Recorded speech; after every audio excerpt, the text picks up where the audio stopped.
Paris, New York, dan Milan Fashion Week adalah ajang unjuk gigi untuk desainer-desainer ternama seperti Gucci, Versace, Celine, dan Dior. Dan ajang-ajang ini membuat banyak selebriti berkumpul seperti Lisa Blackpink, BTS, Park Bo Gum, Kim Kardashian, Bella Thorne, Gigi Hadid, Julia Fox, Salma Hayek, A$AP Rocky, J Balvin, dan Kendall Jenner. Di Fashion Week juga lah ajang supermodel melenggang seperti Victoria Secret, Lotte Volkova, Adut Akech, Carla Bruni, Naomi Campbell, Gigi Hadid, Paloma Alcacer, dan Kate Moss. Di balik gemerlapnya dunia supermodel, kenyataan yang kejam harus dihadapi para model. Seperti desainer yang lebih menyukai model dengan ukuran 0, menyebabkan agensi model menyuruh para model tidak makan sebelum berjalan di Fashion Week. Makan 3 apel sehari selama 8 bulan, makan kapas dan menggunakan narkoba, dilakukan untuk mengenyangkan perut. Inilah yang dialami oleh Esmeralda C. Renaud yang saat itu berusia 15 tahun. Selain mereka harus menghadapi kritik tentang ukuran tubuh mereka yang ujung-ujungnya menyebabkan masalah makan seperti anoreksia, serangan seksual, dan lingkaran budak seks juga menjadi ancaman tersendiri yang harus mereka khawatirkan. Kasus paling panas yang bergulir adalah kasus Gerard Mary, mantan bos Elite Modeling Management. Elite Modeling Management atau disingkat M, salah satu agensi modeling terkenal yang menjadi wadah supermodel terkenal seperti Cindy Crawford, Gisele Bündchen, Alessandra Ambrosio, Lara Stone, Kendall Jenner, Irina Shayk, Adriana Lima, Adut Akech, Nina Agdal, dan Victoria Secret. Gerard Mary yang saat ini 70 tahun juga merupakan mantan suami supermodel Linda Evangelista, sampai sekarang dikenal salah seorang yang berpengaruh di dunia modeling. Mary dituduh memperkosa Wendy Walsh dan Keir Sutton yang saat itu berusia 17 tahun. Kemudian Jill Dodd dan Eva Carlson saat berusia 20 tahun, dan Claire Otis dan seorang jurnalis BBC bernama Lisa Brinkworth yang mengaku dilecehkan Murray saat mereka berada di klub malam saat ia menyamar menjadi model.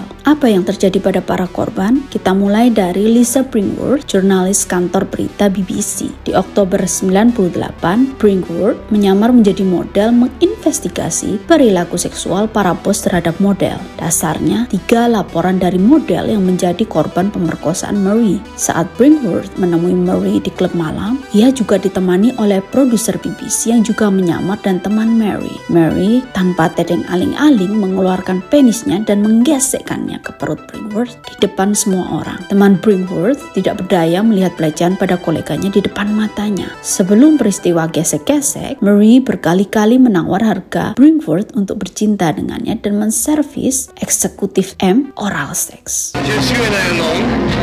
I know we're gonna have a great time and we're gonna feel great.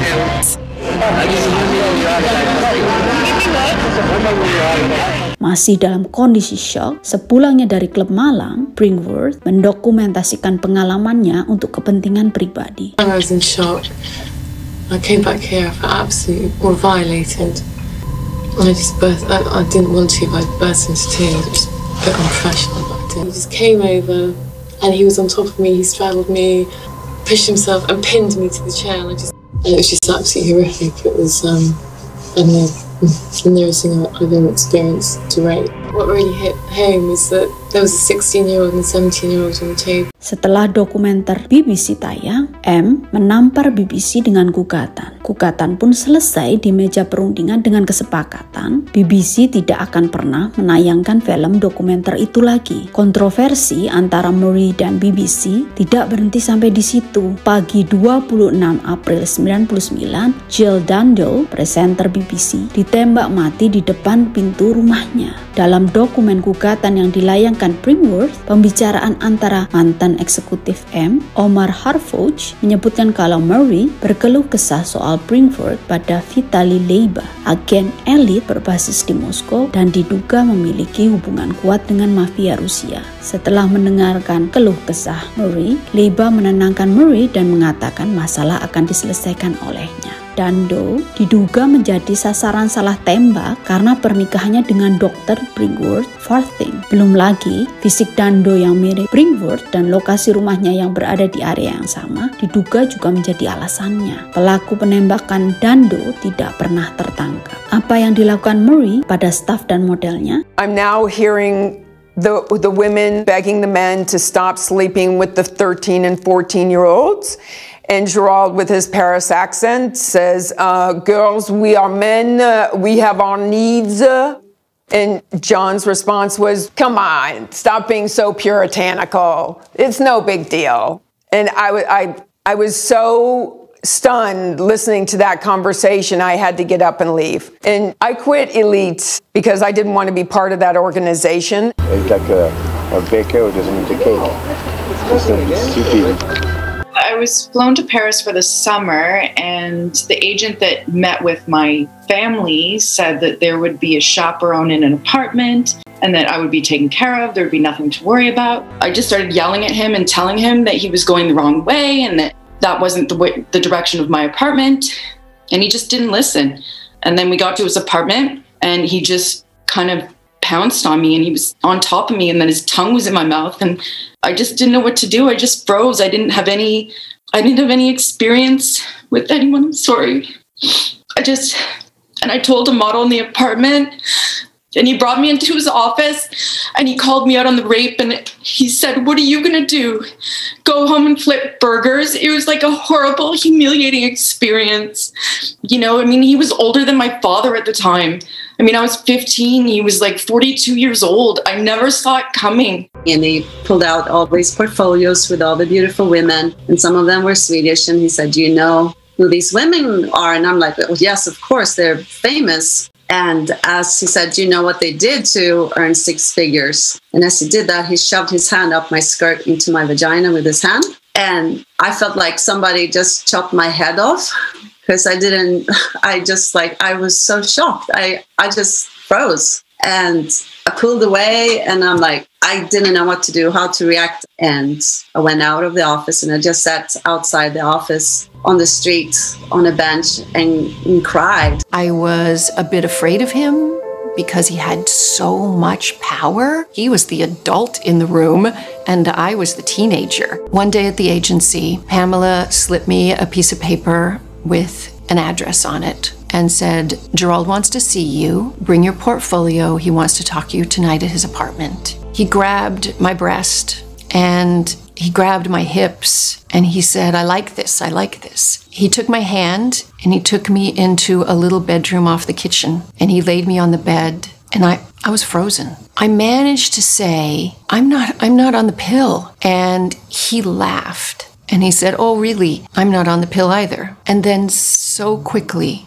he turned me over. I felt him sliding my jeans down and I'm like, what the heck? I turned and looked over my shoulder and said no. And he spit in his hand, put the saliva on his penis, and raped me anally. And I didn't tell anybody about this for nearly 40 years. I felt stupid. I felt ashamed. Marie terus mengecek model yang ia dan teman-temannya perkosa dan menilai mereka dengan sistem nilai berdasarkan atas usia dan apakah mereka perawan atau tidak. Marie juga memperkosa model semuda 14 tahun karena menganggap model yang perawan tidak fotogenik. Ia juga memberi dosis harian kokain untuk menjaga berat badan para modelnya dan terus terikat di siklus penyiksaan seksual Marie. Gail Sutton mengaku ia dan perempuan lainnya dijadikan Salome, satu lubang rame-rame pada pria kaya lainnya di Eropa. Marie membuat modelnya bergantung padanya untuk makanan,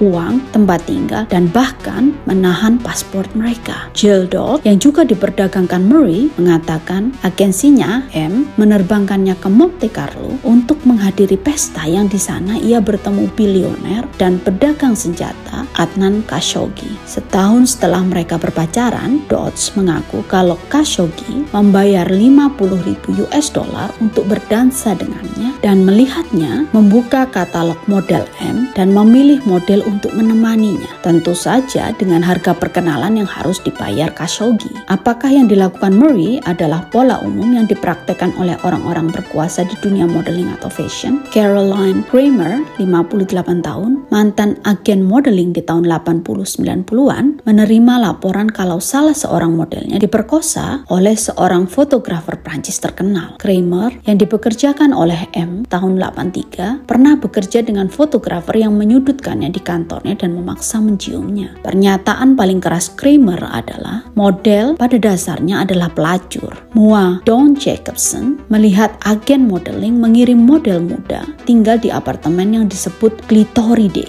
yang merupakan bahasa Itali untuk klitoris, di mana di sana mereka menjadi mangsa bagi pria kaya Italia. Mantan pekerja M lainnya, Marie Anderson Boyd, mengatakan beberapa fotografer mendekati model remaja yang baru saja mencelupkan kakinya ke dunia modeling, lantas membuka atasan model dan melepas brasi model dan meminta mereka memberinya oral seks. Lesa Amore, mantan model yang saat itu berusia 17 tahun, mengatakan saat pemotretan ia hanya memakai bra dan celana dalam. Ia kemudian didekati oleh fotografernya yang membuka celananya dan mengeluarkan penisnya dan bertanya padanya apakah ia bisa onani sementara Amore melihat. Koleksi cerita horor yang pelakunya fotografer pria onani di depan model muda berusia 14-15 tahun yang meminta pelayanan seks hingga melakukan penetrasi dengan jarinya pada model berusia 15 tahun untuk membuat si model terlihat sensual adalah cerita horor harian bagi para model. Bagaimana nasib 16 orang yang menjadi